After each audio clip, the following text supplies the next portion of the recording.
Okay, so we'll stick to the topic, but let's go on to the second question. This is from Thomas Petit, and these are some questions he's posing to Archie's old man. Number two.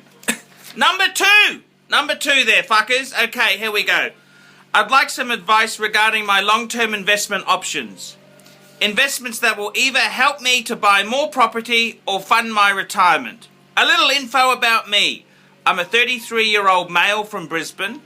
I'm currently making $36,000 per annum working in Indonesia. I recently bought a 2-bedroom unit in Townsville. Although Townsville is how far is from Brisbane's Townsville?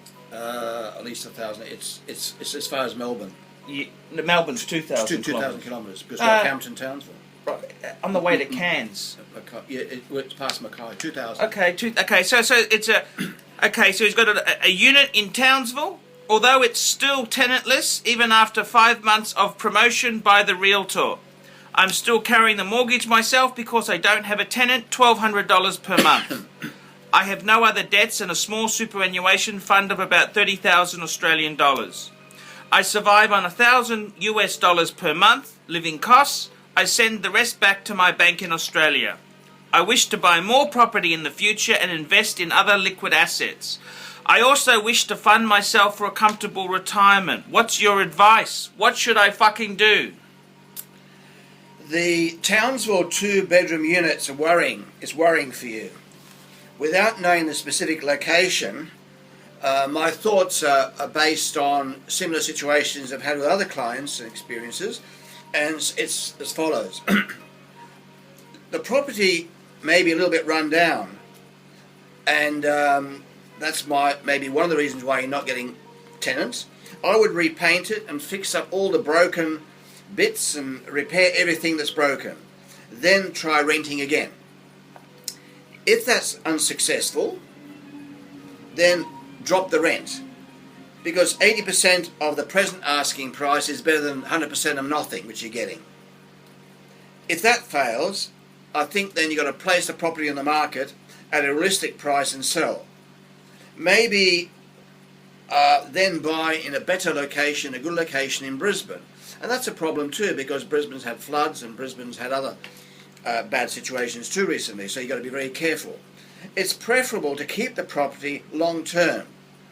Riding out the ups and downs of any real estate price cycles. But you cannot keep a vacant property long term, as this must be placing large strains on your cash flow. That's my answer to him. So let's have a bit of a recap there. So basically, what you're saying to him is, with the Townsville investment property, it's probably 250,000. Right, yeah. So his payments are $1,200 a month. He probably owes 200. He probably put in 50. Right.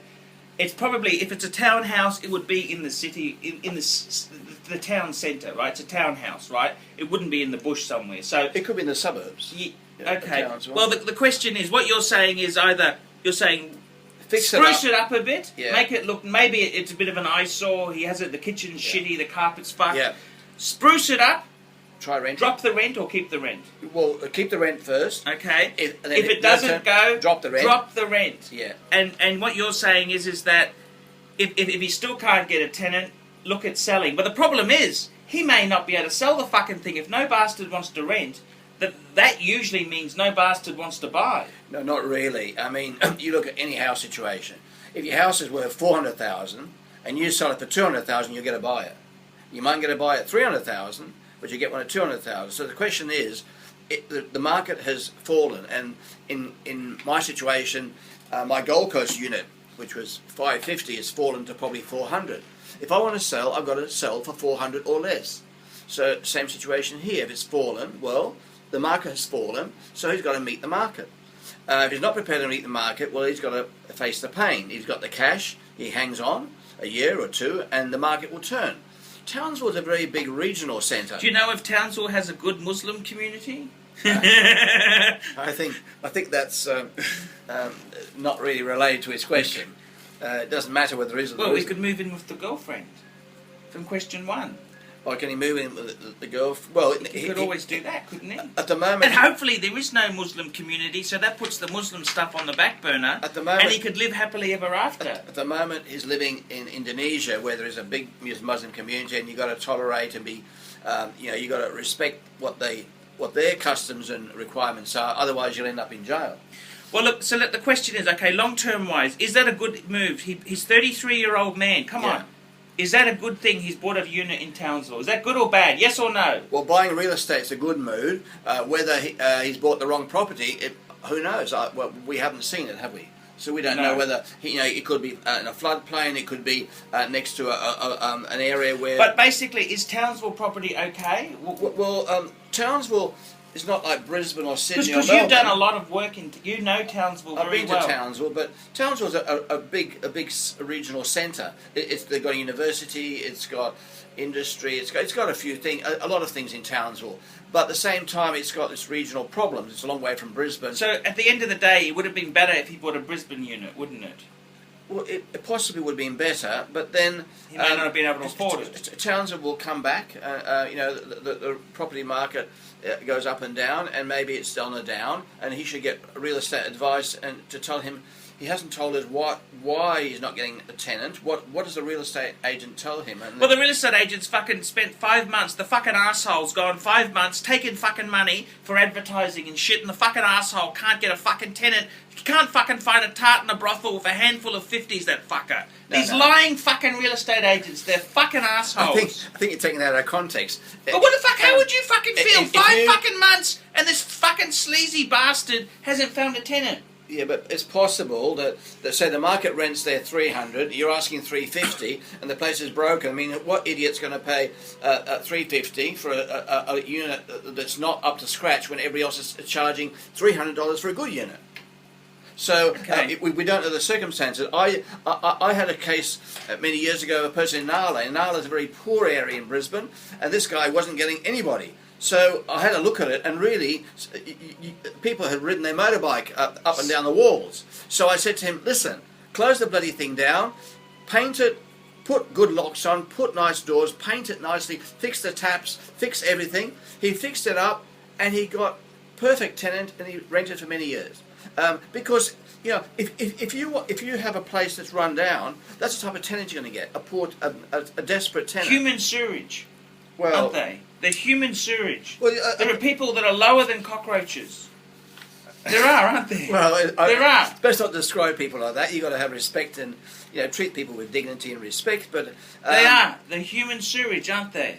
Well, you might voice it that way. You've never driven in the taxis. You've never actually done some hard work for a living, have you? I know what you're saying. I know what you're trying to say, and I know you don't really mean what you say. But well, that's what they are. Human sewage. Well, the unfortunate people. I mean, it's often their own poor lifestyle choices. To quote Peter Costello, the government isn't responsible for your poor lifestyle choices. Well, that's why my parents made me study. And that's what we told you to study. And the fact that you chose not to... I'm an international celebrity. It doesn't matter. Look, the thing is this. Okay, let's get him back to his investment strategy. He's a young man, 33. He makes 36,000 US, so it's about 40,000 Australian. Yeah. Which is, that's okay money. It's good. It's okay. Over there it's good. Okay. Good for there, yeah. He seems to be he's got no other debts. He's got a little bit in super, so must have worked in Australia for a while. Yeah. So he's got his head screwed on, hasn't he? Yeah. Let's look at it then, okay? Let's give him some really good advice here, okay? So he's got his unit in Townsville. So what you're saying is basically fix the fucking thing up if it's needed. Maybe drop the rent. Maybe drop the rent, because 90% of something is better than 100% of nothing. And if he can't hold it because he's... look at selling it. He's bleeding cash. Well, then sell at a realistic market price, even though he's lost money. Okay. And then think to himself, rightio, now what will I do? So ideally he should... He's got money in super, so that's one thing. Well, he can't touch that, but can he? Can't touch that. He's only got 30,000 in there. That's not much. It's not much, and that'll grow. So then he can buy some shares in Australia. But okay, say he paints the unit. Yeah. And then he drops the rent to say he's saying, say he's trying to. if he's trying to say he takes a 20% cut and he gets a tenant. Yeah. Okay, so now he's not hemorrhaging money. That's right.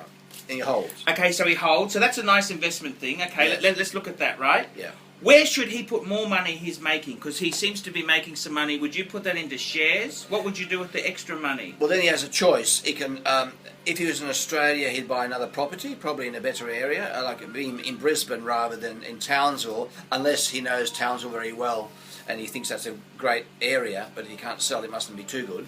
Or there must be some problems. So he can either buy property, and in the past that's been the answer, or alternatively, buy shares. What would you buy then? What would you say to a 33-year-old man? He's got one property. Where would he put his money until he saves his deposit for the next place? Where would he put his money? Well, there's not many ways you can put it. You can get a cash management account, say, with. But that's nothing, banks. isn't it? You really want to put it in shares, don't you? No, but that's until he builds it up so he can buy some shares. You can't put $50 and buy shares for $50. You need $1,000, well, at least $1,000. So he puts it into a cash management account, and all the banks have got them, and where it's basically safe. And then when he gets to a certain amount, then he buys shares. Now, what shares did he buy? Well, what's the 4 top shares you'd recommend to people in Australia? Well, you're not really allowed to recommend shares, but what do you invest in? I Give would me four ones you like. I would divide my money into 4 portions, or a few portions. One portion is banks. 2 is retail. 3 is resources, and 4 is other. So in the banks, you've got the 4 banks, 4 big banks. If you don't know anything about shares, you can't take risks. So you go into the 4 big banks. Perhaps you choose which ones you like. The retailers, there's only 2, Woolworths and Coles, I suppose. Look at those. On the mining resource stocks, where you've got things like BHP, Woodside Petroleum, Rio Tinto. So get appropriate advice or do some research. And on the other side, you've got other big companies, Borrells and a whole lot of companies. So then spread your risk 4 ways, and off you go. If you want a good way of finding some clues, that you have sites like Australian Foundation's a company, and it's got a website, and they show you what they invest in. It's like a managed share company. It's like a managed share trust, but it's not. It's a listed company, and they've got their list of things that they've recommended, and they're probably all very good things for him to consider to buy also. Sure. Well, that sounds like he's got his head screwed on. He's going the right way. Let's hope that fucking property thing doesn't turn out to be a property fucking disaster. Well, it probably won't. As long as he gets money, if he can hold it, then there's not that much of a problem. It's a question of waiting. And the thing is, anyway, why did he buy it in the first place? He must have done some research. He must have made inquiries. There must be some reasons for buying it. He couldn't afford to buy in Brisbane, so he bought in Townsville. It's a regional centre that's going. What's wrong with that? Well, why don't you buy in Chicago? The thing is that just because you haven't got money doesn't mean sometimes it's best not to buy anything rather than buy substandard things. And but we don't know the specific what he's doing. If he gives us more details, we can give him better advice. Sure. And on the shares, just bear in mind that no, we're not allowed to give advice, but just because a stockbroker or something like that would give specific advice if he wants to, or go on to the subscribe to investment share magazine service, and they'll give you advice on that area. Sure, it's all this fucking bureaucratic red tape. Unfortunately, you're not allowed to say anything. You're not allowed to say anything anymore. These fucking pussies. These are the same fuckers who took guns away from us. You know that? They disarmed us. It's the same fuckers that took the guns away from us. You know that?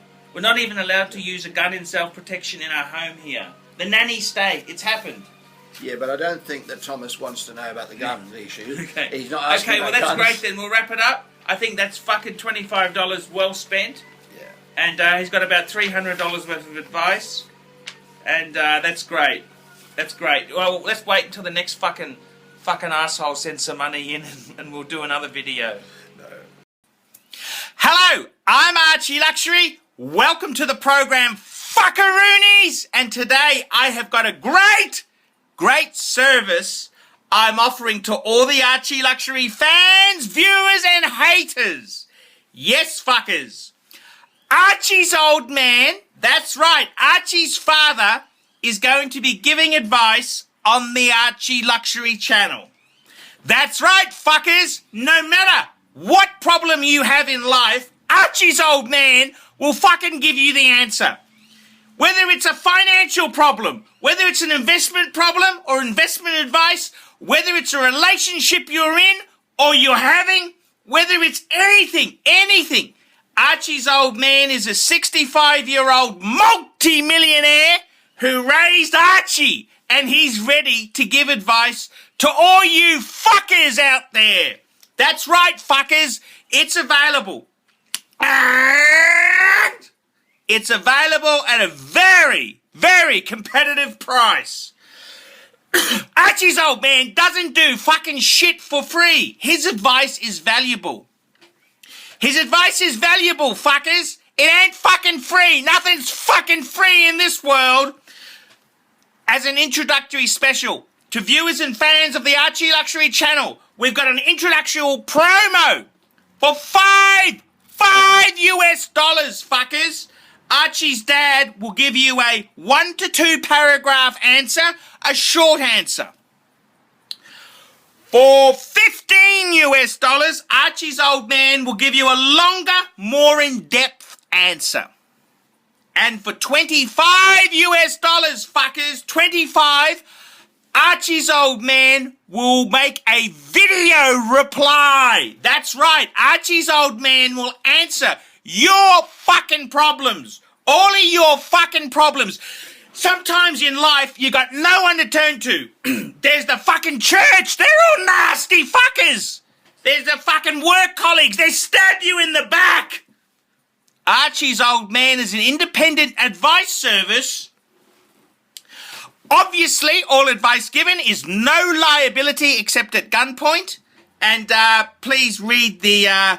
Please check out the advice before actually following through. But if you need advice, you got girlfriend problems, the bitch is cheating on you, the bitch is this, the bitch is that, ask Archie's old man.